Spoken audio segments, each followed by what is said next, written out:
Okay, so welcome to the continuation of this project where we're going to be building our intelligent rover car.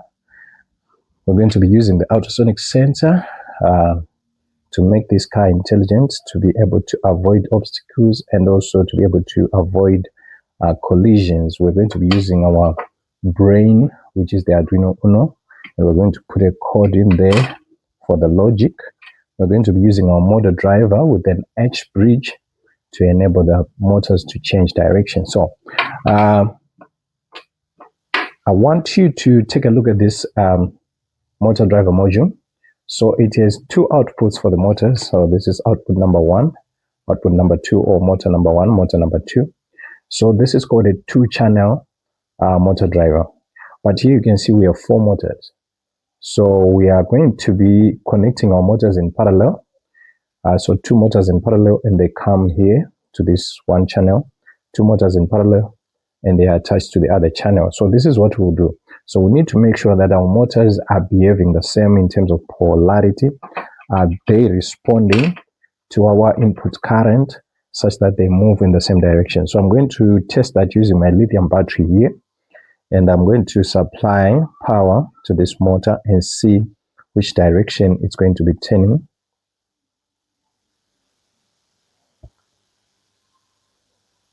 Okay, so it's this red positive, and so you can see it's turning anti-clockwise. In this case, it's turning anti-clockwise. So I need to do the same here. Put my red wire and also my black wire and see which direction it turns. It's also turning anti-clockwise. So fortunately here, we're just going to connect these in parallel. We're going to attach the 2 red wires together. Attach the 2 red wires together. You need to peel off the insulator. I'm just going to improvise here. There's a special tool that's used to do that, but anyway, you can just peel off using your teeth. Just taking care that you do not swallow those plastics. So fortunately, this side is black to black and red to red, and I can also test after attaching these. I can also test after attaching these to see whether I did it right. So positive here and negative here. You see both motors are turning in the same direction. This is important because this rover car has to be able to avoid obstacles, and in doing so, what it actually does is that it has to be able to turn right or left. So in order for it to turn, for example, left here, these motors need to turn in the same direction, whilst these motors are stationary. So this is what enables it to turn like this. And if it has to turn the other way, these motors need to turn in the same direction, whilst these motors are stationary, and it turns the other direction. If it reverses, these motors need to turn in the same direction.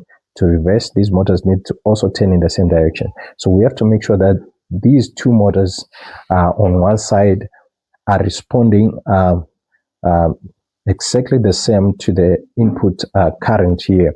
So let's also test this side. So I'm going to put my positive here and my negative here. In this case, it's turning clockwise. Okay, it's turning clockwise. And if I do the same here, red to red, black to black, it's turning anti-clockwise.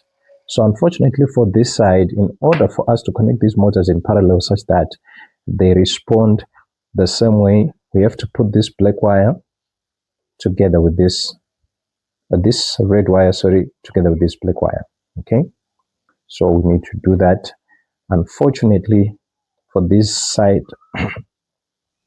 our colors are not matching, and it's not necessary that you unsolder to align these wires, these colors. It's not necessary. All you have to do is make sure that you connect them such that they respond the same way. So let's test whether now, after connecting it that way, the motors are turning in the same direction. So you can see it's now clockwise, both of them. And if I reverse my polarity here,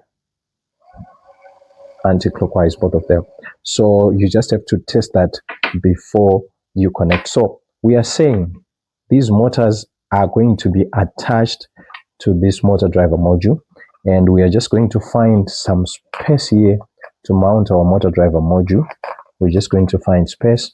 Alternatively, we can mount it onto this other panel so that we then put them together. So let's for the sake of just testing this car, let's now attach the motors onto the motor driver. So I'm going to unscrew here and put my connecting wires there. So I'll start with these two motors. I'm just going to attach here and fasten here. I'll do the same. You have to make sure the two motors are connected to the same channel. The two motors are connected to the same channel.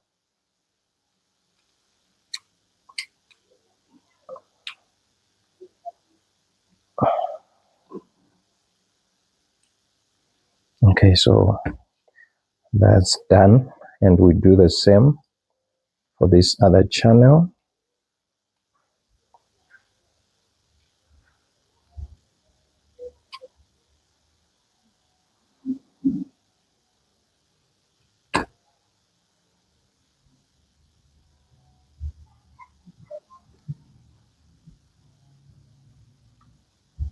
Make sure that the peeled end does not hang loose out of that hole, as that may cause a short circuit. So make sure that you put it all the way in to avoid a short circuit there. So you don't have to have a long peeled end.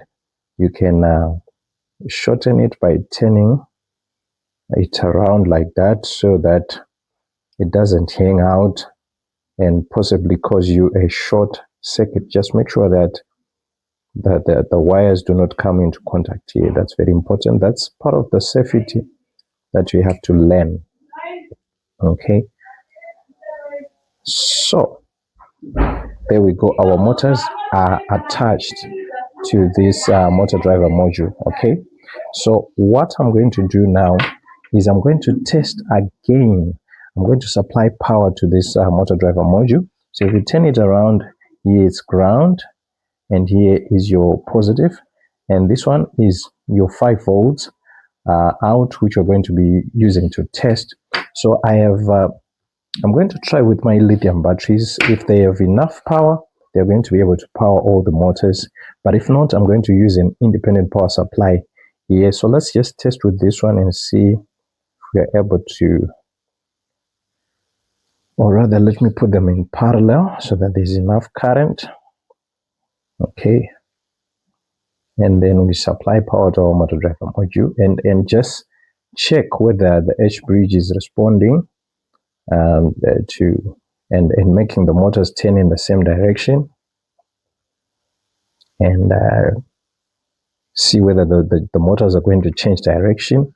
So here, this one is my positive V in. Okay, so I'm just going to attach there for the sake of testing this. You have to make sure that you do not have a short circuit here, as this might cause a fire. These lithium batteries, you need to make sure that you handle them with caution. So let's do a quick test to see whether our motors are going to be moving in the same direction. So you can see my LED is on here, meaning that there is power there, and I'm going to be using this 5 volt in to check whether these motors are moving in the same direction or not. So if I supply power there, I'm not getting a response. Okay, I am. So let's start with this side. If I put power here,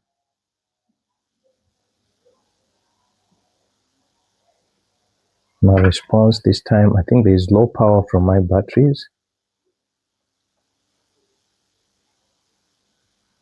Okay, there we go. So for this side, you can see what happened there. Unfortunately, okay, so there we go. You can see it's already turning. The motors are changing direction. So this is what you would want, whilst these ones are stationary. If I try the other side, I'm not getting a response. So I don't know what's happening on this side. So let's continue to try this and see. If there is not enough power, I can just supply it there with my power supply.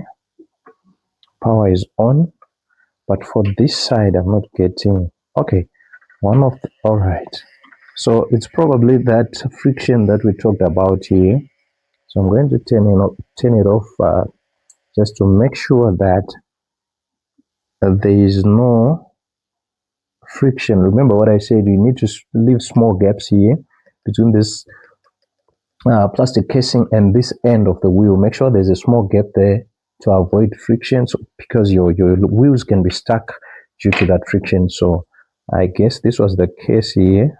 So let's see. Still need to jump start them. That's probably the friction and also the power. So you can see they're moving in the same direction. So this is what causes your motor to turn. You can see it's already turning because these are behaving in the same way. Okay, so this is what makes your car able to turn and avoid obstacles. Let's try to reverse these motors. So you can see it's turning. Okay, so this is what enables your car to turn. So I can see here, fortunately I have enough power from my batteries. I can see that my motors are already behaving the way that I want them to behave. So the next part, we're going to be connecting this motor driver module to the Arduino, and we're also going to put an ultrasonic sensor and put together a code and see how this car is going to behave. Is it going to be able to avoid obstacles, to avoid collisions? So let's do that in the next video. Hang on.